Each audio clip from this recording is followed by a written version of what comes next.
Welcome to Story Chats at Inspy Romance. I'm Elizabeth Madry, and I'm here with my two co-hosts. I'm Narelle Atkins.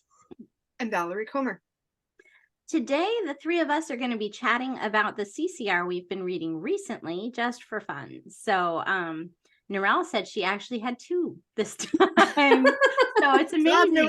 Write it down. I have two also. I also have two. So, woohoo. Let's go. Go us. Yes. We'll let Narelle go first in celebration. Well, because I've got to organise this time. So I decided that I was going to do some Christmas reading when the weather's cold, because I don't normally get cold Christmases in Australia. So I do quite like reading Christmas romances in weather season, as a not necessarily seasonal season like you guys are. Yeah. So the first Christmas book I'm going to talk about is You Make It Feel Like Christmas by Toni Shiloh. So this one was released under a different name, which has gone out of my head, but I hadn't read the original. So I'm reading this as a new book to me. And it's a brother's best friend trope. And I will admit, I have quite a soft spot for the brother's best friend trope. I do enjoy that one. And Star was just, I really, you know how you get those characters sometimes that you sort of really relate to and think she's just so real to life and whatever. Well, Star was one of those people. So she's the baby in the family. I think she has 4 older siblings, and two of those siblings are twins. And we're starting at Thanksgiving, and she's home in DC from New York City, and she hasn't got a job, but her dad owns a bank and her family are quite well off, and everyone's uber successful in her eyes out of all her siblings. And she's got this big secret she's carrying in: I can't tell anyone I don't have a job. So she tells her family she'll stay there till Christmas. I have read the original. Yeah, so she stays in DC from Thanksgiving through to Christmas. But the kicker with this one is that her twin sister is marrying Star's ex-boyfriend. And it's a real kicker. Yes, it's a very big twist. And her sister is a very interesting person, as you discover as you read the story. And I just loved watching the authenticity of how all those family dynamics unpacked in the story. And her sister's quite a bridezilla, so there's some funny moments that sort of go with that as well. But it really had a lot of heart, but it's very much a Toni Shiloh story.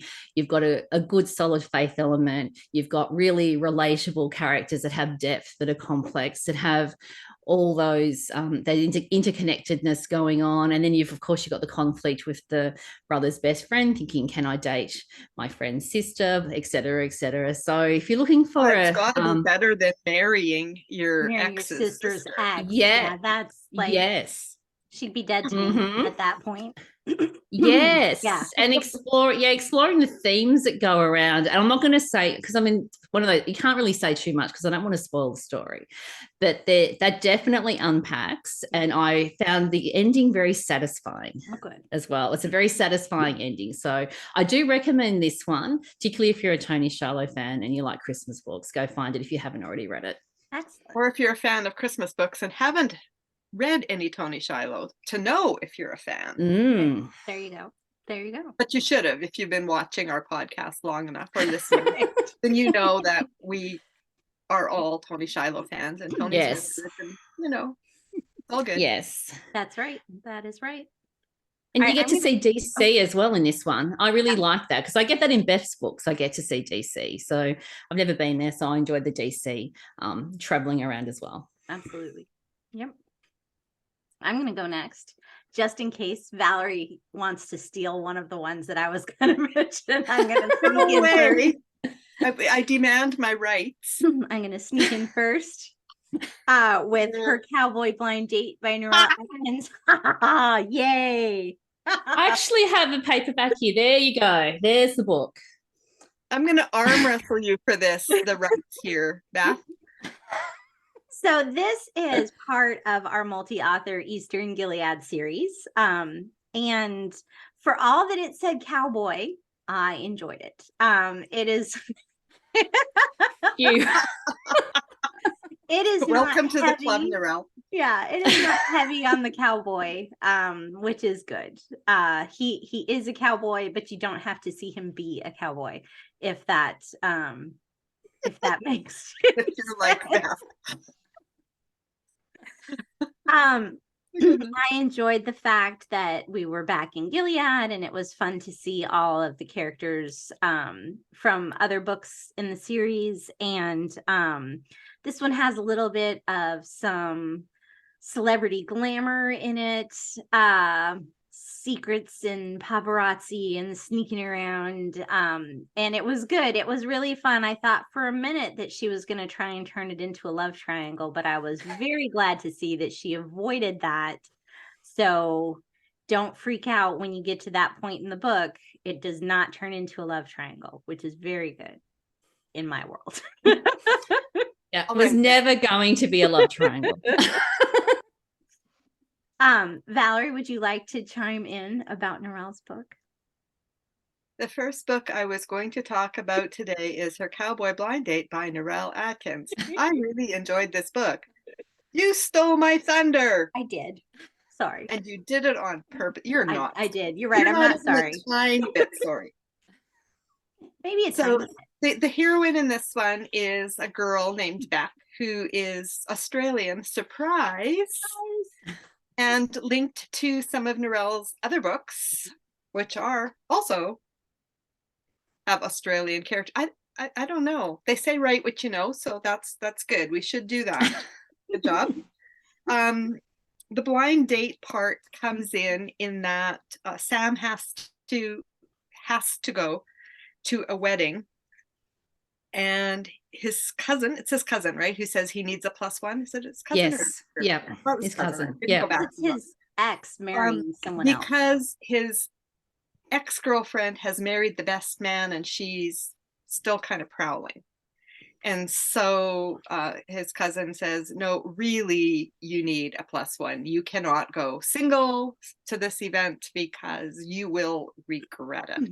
So she sets up a blind date with her close friend, Beck, the Australian exchange student, not really exchange student, but foreign student at the Gilead College.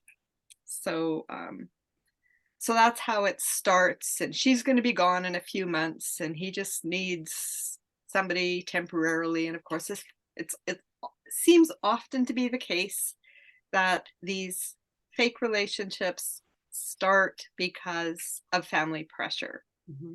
So the family is like, oh, good, he's got a girlfriend. Excellent. We like her. You should keep her. Anyway. So, yes, that was the first book on my list. And I enjoyed going back to Gilead as well. And thank you for the little cameos of Connor in particular in there. It was fun seeing him through your eyes, or I guess I should say Sam and Beck's eyes. Yeah, it was so fun to tie everything together. I really enjoyed being able to tie up a few loose ends with the series as well. And hopefully Deb Castan's book will come out at some stage, and that will add a bit more to the Gilead story world. But yeah, I had a lot of fun. Yeah, I had a lot of fun writing the book, and I'm sorry it was not an Easter book releasing at Easter. It was an Easter book releasing in August, but I'm thankful that people are still reading it despite the fact that I was running very late and it's out of season. All right, Narelle, what's your second one? My second one is with my Christmas theme. We're still in Christmas. It's All's Fair in Love and Christmas by Sarah Monzon. And I particularly enjoyed this book because I found it actually, you know how you read books sometimes and you actually learn a lot and find it gives you that insight, it adds to your empathy and gives you that insight into other people and what makes them tick and how different experiences impact on them. And Mackenzie, who's the heroine in this book, has really severe social anxiety, which is something I've never personally experienced. I can walk into a room and just talk to people. I've always been able to do that, irrespective of anything else. I can walk up, say hello, no issues. But she is really... I was going to say, I want you around the next time I need to go to a conference or something. I'll just follow you around. I always try to find an extrovert to adopt me. But I'm not really an extrovert. I'm a learned extrovert because my mother and sister were extroverts. So I learned how to do that. I learned how to do that kind of thing. But anyway, she has really severe social anxiety, and she's worked in this graphic design firm, and she's a designer herself, very talented, for a couple of years with this guy named Jeremy, but she can barely look at him. So she secretly admired him from afar, but if he was to come up and talk to her, she just can't get her brain and her mouth to coordinate to actually say the right things and that kind of thing. And so what happens is that they get pushed together by their boss. So every year there's like this Christmas thing where she decides to give someone a promotion, and she'll say to these two people, it's either you or you. And everyone in the office thinks it's whoever has the most Christmas spirit and Christmas cheer that wins the promotion. So they're running on the assumption of, well, we have to be as Christmassy as possible to impress the boss to get the promotion. Now, Mackenzie is also struggling with her mum, who's got Alzheimer's, and I thought that was handled really well in the story. And so a lot of the challenges with that and the cost involved. And then we have Jeremy, who is the uncle to twins, who I think are just under middle school age, maybe 9, 10 as well, that he's ended up because of their parents, what's happened with their parents in the past, they've passed away, et cetera, et cetera. So he's got financial pressure of the twins needing to go to college, and he's pretty much like, I'm dad to the twins, I've got no time for a social life. All I do is work and look after these kids and run after them. That's my job. And so these two are thrown together, and it's enemies to love, but it's kind of not, because it's more a case of he finally starts seeing her and seeing who she is. And it was just really beautiful the way that the whole romance unpacked in the story and how it linked in with Christmas. And I just really enjoyed it. Cool. I have not read that one yet, but now I want to. I know. So. Yes. Yes. Yes. Okay, Valerie, I'll let you go now. Oh, well, isn't that kind of you? I thought so. You could still steal my next one. I'm guessing probably not. I'd be surprised. Okay. A Billion Reasons Why by Kristin Billerbeck. Nope. No, not what you're reading? No? Nope. So we've got a very strong hero. An alpha hero. Valerie's favorites. Not exactly. Not to start with. It takes a bit longer for me to warm up to that. I don't maybe I should like delve into my inner recesses of my brain to figure this out. But anyway, not today. Katie McKenna has never loved any man but one, and it's New Orleans billionaire Luc Deforge. And she knew him back before he was rich. In fact, she feels as though he got his start buying her father's small supermarket just before Dad died. So she really feels as though Luc has climbed to riches on the back of her family. Of course, it finds out that's not exactly what happened, but whatever. Anyways, he was her first love, but there are a billion reasons why she's chosen instead to become engaged to Dexter, a solid, stable man who wants the same things she does, marriage and a family. He's not wild, he's not crazy, he's not passionate. But when Luc enters her life again, after several years, all bets are off. So he basically talks her into going back to New Orleans. She hasn't been back for several years. Flies her there in his private jet. Why does she go? This is the real question that I never really quite got answered. Like, why doesn't she just like stick with her no? She says no, and then the next thing you know, she's in this jet. And I'm like, but it's a private jet. Wouldn't you want to go into so a little glitzy? But anyways, so she takes time off work to go back home. She hasn't seen her mother in years. She's never met the guy her mother is now married to. There was a lot to like in the story, but it also, and there was funny parts. I think it's supposed to be a rom-com. I'm pretty sure, because that's what Kristin Billerbeck writes, right? But I did have a hard time with Luc, since he was totally demanding and full of himself and just sure he was right. You could kind of call it a love triangle in that Dexter is like still there through quite a chunk of the story, in which she's trying to convince herself that Dexter really is the best bet, because he's never going to shock her. He's just going to always be dependable. And that's what she needs, right? She needs dependable. She doesn't need. But they're engaged, right? Well, they're about to be engaged. She needs to get the ring that her father left for her. That's one of the reasons, I guess, that she went back to New Orleans. But then her mother doesn't have it, and that's a whole mystery that you don't figure out right away. Huh. But yeah, she wants this ring, and so when she has it, then she and Dexter have agreed that he will propose appropriately. So, is she engaged? Yeah, really. Yeah. They've made this agreement.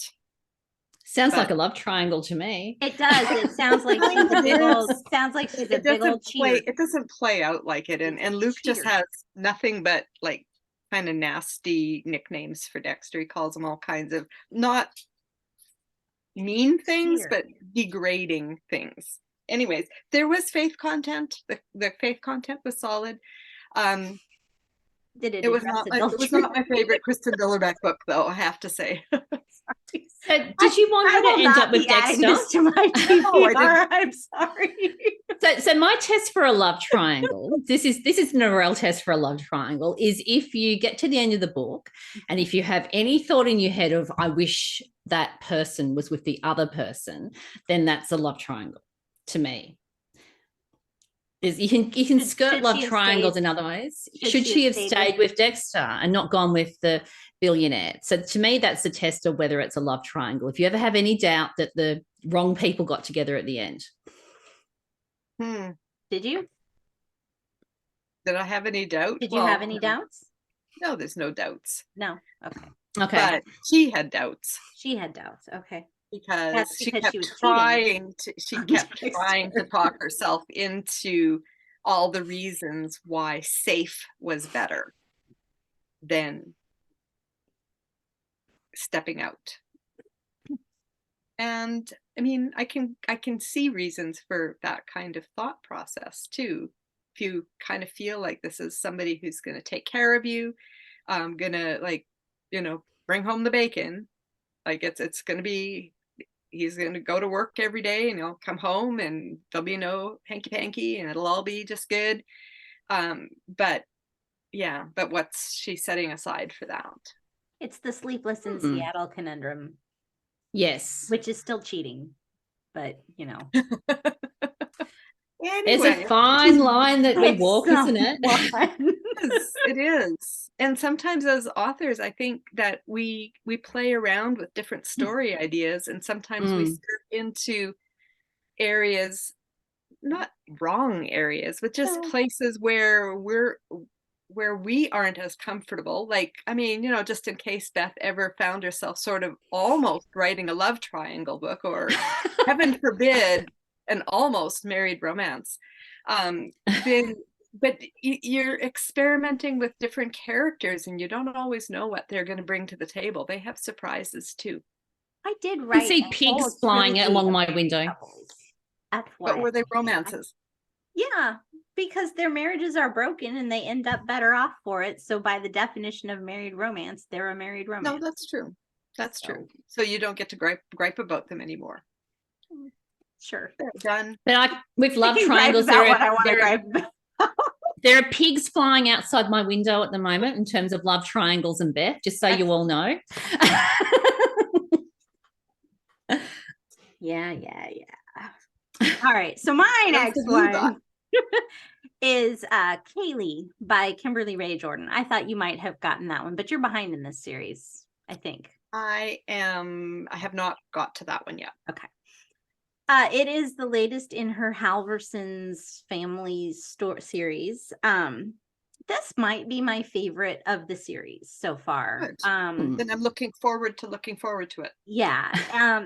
On the negative side of that statement is that you see very little of the rest of the family in this one. Because Kayleigh works at the resort outside of town and has been working there for a while. She sort of worked her way up and is now the general manager. There's been some theft going on at the resort, and so the resort owner has sent in his son to do some troubleshooting. Only Kayleigh doesn't realize he's the owner's son. He is I believe he's a son from a relationship that was not a marriage. I think it was, he might be A like different last name. Yeah, different last name. I think maybe an affair baby even, and then the father has, changed and wants to make this, and the son is resentful. So you've got all of that going on with the son as well. There's a little bit of mystery. I don't want to call it suspense because it's like not scary at all, but with the thefts, as they're trying to figure out what's going on there, they do have to unravel and untangle that, which was fun. It's different. Kimberly doesn't often have. Your Hope Falls series had a bit of history in it as well. Not a lot though, but not a lot, and certainly not in every book. So I enjoy it when it's there. And as always, very strong faith arc, solid characters. The Halverson family is fun. The resort setting was super fun as well. I enjoyed that. I enjoyed that a lot. So yeah. Sounds good. Yeah. It's on my TBR. Yeah. That and like 90 other books. So. Right, I know. Yes. There's too many good books. Although Narelle has dived into Christmas reading, I haven't quite yet at the time of recording.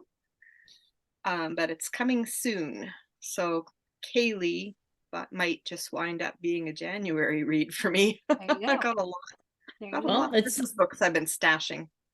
It's October, so October is Christmas. I mean, September, we have Christmas. You have a different Christmas in Australia. Christmas in Australia, there is in September, it would have been mid-September. There were decorations and things out and about for Christmas, which is very, very early. I saw Christmas out with back to school stuff this year. In like mid-August, there was back to school, Halloween, and Christmas. Like I'm just like, this is dumb. Yeah. And I mean, I can see that in a craft store where you're like making things. Right. No, this was like at Lowe's for the decorations. It's the hardware store. Yeah. Oh, there you go. Yeah. No, I don't even know if I'm going to read any Christmas books this year. I'm tempted by Sarah Monzon's that Narelle talked about. I think I've read that one by Toni, but now I'm going to have to dig through my Kindle and see. But I know, yeah. I think I've read that whole bah humbuggy right now. So we'll see. We'll have to see. Maybe. Oh, well, that's okay. I'll keep reading Christmas books for everyone. I do love reading Christmas books. That works. It's all good. All right. We would love to know what you have been reading lately. Drop us a line in the comments on YouTube or over on Facebook. And if you are over on YouTube, don't forget to subscribe and hit the notification bell so you never miss an episode. And if you listen instead of watching, you can subscribe so that you get a little notification when a new episode drops on Fridays as well, should you want to do that. We would love it. We will look forward to seeing you. See, I go off script and then I lose my train of thought completely. We will look forward to seeing you again next week. In the meantime, don't forget to fall in love with a good book. Bye, everybody. Bye. Goodbye, everyone.